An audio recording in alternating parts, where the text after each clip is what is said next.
Fazia horas que procurava uma sombra.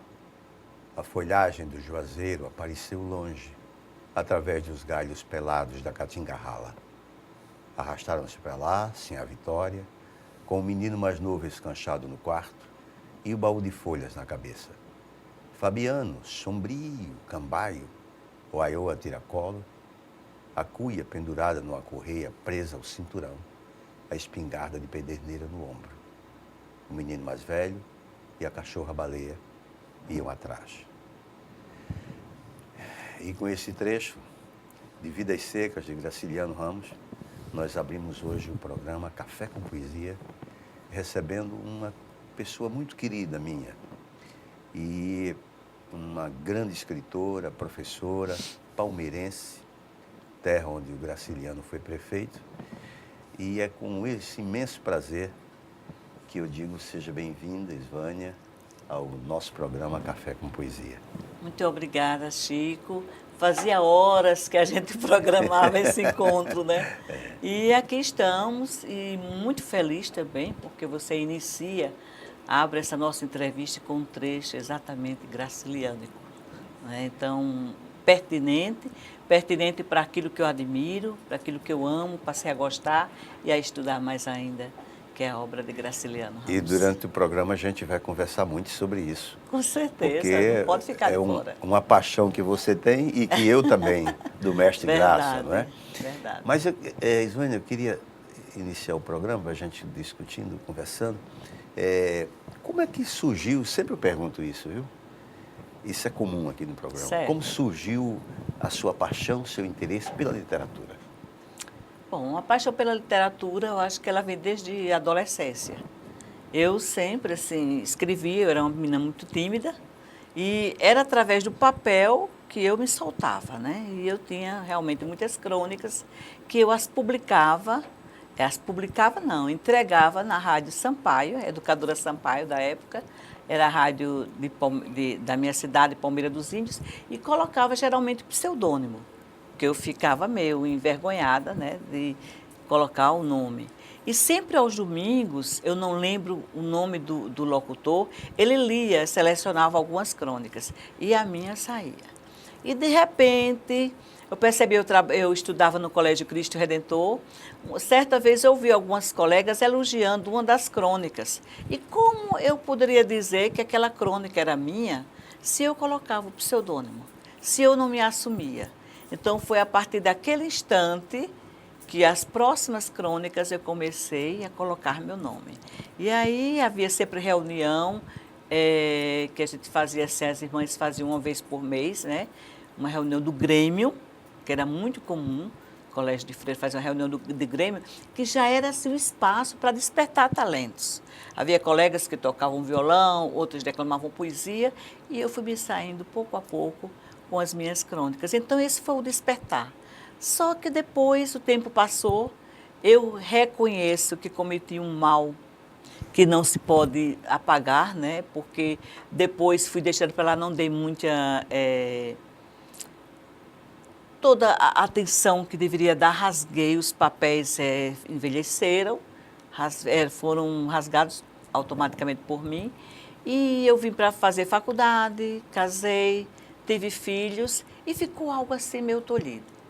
Somente depois, interessante, agora com a minha viuvez, aí eu resolvi novamente retomar o papel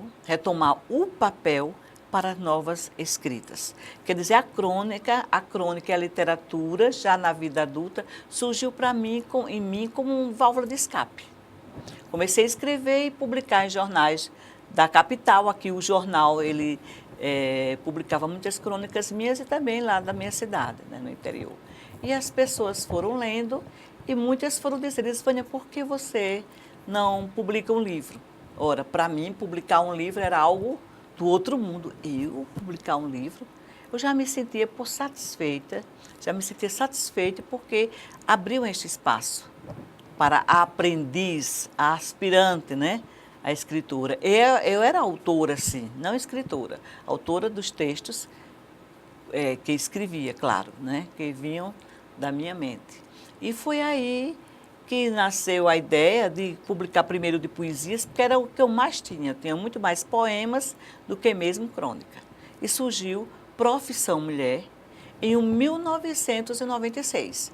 Vamos fazer agora em maio 20 anos de ingresso e aniversário realmente na vida literária. 20 anos. E fiz o lançamento no Buffet Maços. Foi incrível porque foram mais de 300 pessoas. Eu lembro que José Otávio da Rocha, vivo, né, à época, jornalista e com toda essa abertura aqui da capital para a imprensa, então ele me deu muito espaço, falou com a Sonja do Buffet Máximos e lá fizemos. E eu comecei a convidar quem? Os palmeirenses. Os palmeirenses, os professores, e na época Joaldo Cavalcante era secretário de comunicação, Enio Lins também ocupava, o Carlos Moliterno, o doutor Carlos Moliterno também esteve presente, J. Duarte, que era o prefeito da minha terra. Eu sei que foi uma noite assim fabulosa. E os intérpretes de minhas poesias eram exatamente meus alunos. Osman, né, que é cantor também e é um intérprete maravilhoso, e muitos ex-alunos do Colégio Santa Úrsula. Matias de Mello, outro ex-aluno meu, foi quem fez a apresentação, né, que ele ainda hoje ele atua no rádio. E então peguei pessoas assim, da minha, que eram unidas por mim através de laços afetivos, pessoas dentro do meu relacionamento de amizade. E assim eu despontei, né, na literatura alagoana, com 2.000 livros, inclusive, imagina alguém que não era conhecido no mercado, com 2.000 livros inicialmente, porque o professor Luiz Tigar me ajudou, foi até a gráfica Gazeta de Alagoas, e conseguiu 1.000 livros de graça para mim. Mas eles me davam 1.000 livros, mas eu tinha que publicar mais 1.000, quer dizer, 2.000, né? Então eu fiquei sem saber o que fazer, mas graças a Deus, lançando aqui, Palmeira, Arapiraca e Penedo, aí deu tudo certo, consegui pagar os cheques que soltei e começou a Esvânia, de repente, a ser lida nas escolas, porque eu comecei também a presentear livros para o professor. E daí em diante surgiu a crônica, 3 anos depois, enfim, só eu e a crônica, e dei uma pausazinha, comecei a pensar na literatura infantil, porque todo lugar que eu ia, as escolas que me chamavam para me homenagear, sempre havia grupos de crianças, ou em forma de jogral, ou sozinhas iam ao palco e começavam a declamar poemas meus, poemas adultos. Né? Então, eu disse, isso me despertou, fez com que eu pensasse em escrever algo direcionado para o público infantil. Surgiu Férias no Interior, em 2004. E lancei no shopping, imagine, fiz um projeto, foram 10 dias no shopping com apoio da Diagnose do SESC, deu certo. Aí daí em diante, meu filho, eram várias escolas me procurando e o livro está na 5ª edição, quer dizer, são 5.000 livros, né, lidos aqui em Alagoas. Eu acho que este ano vai para a 6ª, se Deus quiser. Este aqui que é... Este aí. Este livro. Imagina um livro que, assim, me abriu espaço para o campo da literatura infantil. Já está na 5ª edição. 5ª edição. Quando eu estava me aposentando da CEMED, aí o secretário da época, que era o Regis Cavalcante, eu disse que eu teria muita satisfação se eu me aposentasse da rede e o livro pudesse ir para a escola pública, para que os alunos da escola pública tivessem acesso ao livro, já que ele então passou por uma equipe, claro, passou por vários departamentos, de 1ª a 4ª e outros departamentos lá da CEMED, e ele foi aprovado. Então, eu dei a 3ª edição, tanto é que o selo sai edição especial da CEMED, e ele me deu a 4ª edição. Então, olha, tão feliz porque as escolas, as bibliotecas do município daqui de Maceió, todas elas possuem este livro. E uma coisa interessante que você relata, você coloca no livro, essa relação mesmo de... Nas férias, a gente tinha essa mania mesmo. Verdade. Correr, principalmente a gente que era do interior. E ele é um resgate, as brincadeiras de roda, né? As coisas simples de uma cidade interior. Por exemplo, estamos em época de férias. A ideia surgiu, eu estava num salão, né? Tudo me arrumando lá e fiquei ouvindo as mães. Todas elas, assim, estressadas, porque era momento de férias, as crianças estavam em casa sem terem o que fazer. qual seria, então, o deleite delas? Assistir à TV. Assistir à TV, comer pipoca, fazer lanche, e isso, ir engordando, aquela coisa. Quando elas disseram, e ainda mais falaram isso. Ora, se a gente quer uma programação diferente, temos que levar ao shopping, isso é uma programação muito cara. Porque é cinema, é o lanche, é isso, aquilo outro, entendeu? Aí eu fiquei, chegando em casa, eu comecei a pensar. Férias no interior. Por que não buscar um espaço? Geralmente, as pessoas que estão aqui da capital, sempre tem alguém da família no interior. Por que não visitar esse espaço? Um espaço simples, onde há maior possibilidade para as brincadeiras, como a praça, o circo, e comecei a falar disso dentro do meu imaginário infantil. E, claro, focalizando a minha cidade, Palmeira dos Índios, porque todo mundo diz que esta capa aqui, com o Cristo do Goti, ficou bem evidente a Palmeira dos Índios, né? Sempre a gente não consegue esconder os nossos amores antigos. É como se nós cantássemos de todas as formas, em prosa ou em verso, a nossa aldeia, a nossa origem. Então, isso me fez muito bem, né, como pessoa, e também eu acho que me deu muita sorte. Depois veio a 4ª edição, a 5ª, e eu vou até juntar, vou à Palmeira dos Índios olhar quantos livros me restam, que eu acho que restam poucos. Este ano virei para a 6ª edição. E quem é que faz as ilustrações do seu livro? Esta ilustração foi feita por Vic. É um rapaz que ele trabalha com vários escritores, inclusive com o Carlito Lima. Ele é um chargista, é cartunista também, sabe? Faz caricatura. E ele é um profissional, assim, muito bom. Então, eu tinha que dar, realmente também oportunizar as pessoas daqui da terra. E assim, tem sido muita busca. O Tilixit Chiliá também é um outro livro que, graças a Deus, tem trazido, assim, muitas lembranças boas, tem me dado, assim, muitas condições de estar interagindo com o leitor. Eles gostam de saber as causas indígenas. Ora, fala de nossas origens, não só fala de Palmeira dos Índios. A origem do povo brasileiro, enfim. Então, eu levo foco no livro também os costumes indígenas e com um relato, uma história de amor, um conto, como dizia Dom Fernando, shakespeariano.